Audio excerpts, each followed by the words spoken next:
रहेछ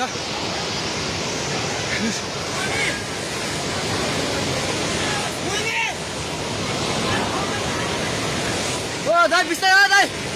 बिस्तारै आउनु माथि बिस्तारै आउनु यता आउनु हेर्नुहोस् त त्यहाँ खाल ल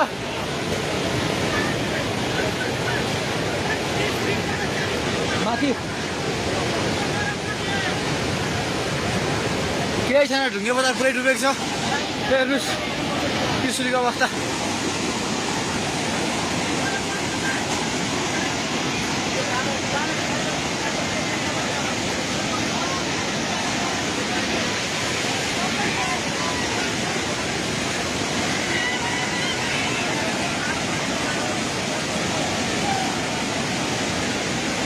हेर्नुहोस् त्रिशुलीको पावर हाउस एउटा केही छैन पावर हाउस पनि सबै सक्यो